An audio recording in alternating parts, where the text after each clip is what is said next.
Hey everybody, day 2, jury selection, Casey Anthony trial. It was an eventful but uneventful day, considering the judge had to release about approximately 50 or so jurors because they had been tainted because the court inadvertently summoned someone for jury duty who has some affiliation with the case. I believe she's listed as a witness or something. She worked for Texas Equisearch or something like that. So instead of her keeping her big mouth shut inside the jury room so that the court can continue to do their job, she went in there and proceeded to taint everybody. Because I can't be a part of it, nobody else can. I would love to know who that juror is. The one that blabbed their big ass mouth. I mean, really, come on, man. Time is money. And this stuff costs a lot of money to the taxpayers of Florida. So people have to be mindful of the things that they're doing when you're summoned for jury duty. Your job isn't to come there and talk and run your damn mouth. Your job is to do a service. And that's what you do. And then once you do your service, you go home.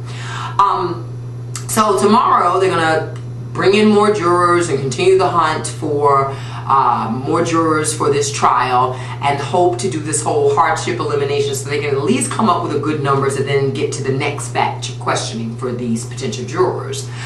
In light of this process, I really don't think court's going to kick off next Tuesday as far as opening statements are concerned. I think it's going to take a lot more time to find witnesses, and as I said before, the longer that it takes to do this, not to find witnesses but to find jurors, and the longer they take to do this, the harder it's going to be to find unbiased individuals. It seems to me the defense, again, is looking for people who've never heard anything about the case. Totally unrealistic. Anybody who's never heard anything about this case is an anomaly.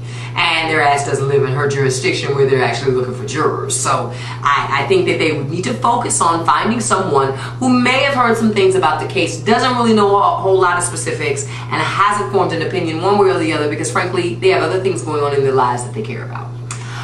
Then the prosecution, to me, they're looking for individuals who, you know, even if they've had some exposure, they haven't formed an opinion. And they can have a lot of exposure, but they still haven't formed an opinion. Anybody that knows a hell of a lot about this Casey Anthony case has already made a decision. And anybody who knows a hell of a lot about this case and says they haven't are bold-faced liars. There's no way you can look through all of the evidence of this case and not form a decision either that she's not guilty or that she's guilty. But it's no damn way that you're in the middle undecided, because it's going to force you to make a decision, the way the evidence is. And when I say evidence, I mean the evidence, everything in its totality. Not so much the stuff, not so much anything that's just been allowed for or admissible to court. I mean everything that the general public has had access to. So in that way, I think people are going to form an opinion. I think that the trial probably won't get started for another week or 2 weeks, so that we can really take the time, so the judge can really take the time to find jurors. The other thing that happened today was they had time, the defense asked for the judge to sort of look at his decision again in reference to the odor evidence, I believe, and without skipping a beat, Judge Perry basically told them no, that he had really taken the time to consider this. And I found it odd that the defense decided to go, well, this science has never been used in court. Isn't there a first time for everything? There's a first time for DNA evidence, right? Again, this argument is a weak argument.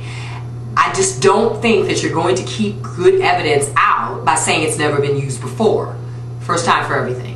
I agree with the judge. Let the jury decide the merit of the evidence. If they decide they don't find much merit in that evidence, fine, they won't consider it. What's the big deal? Maybe, I guess, they don't trust a jury of her peers to be able to do that. But again, I'm going to keep staying updated and keep watching this trial and staying glued to it.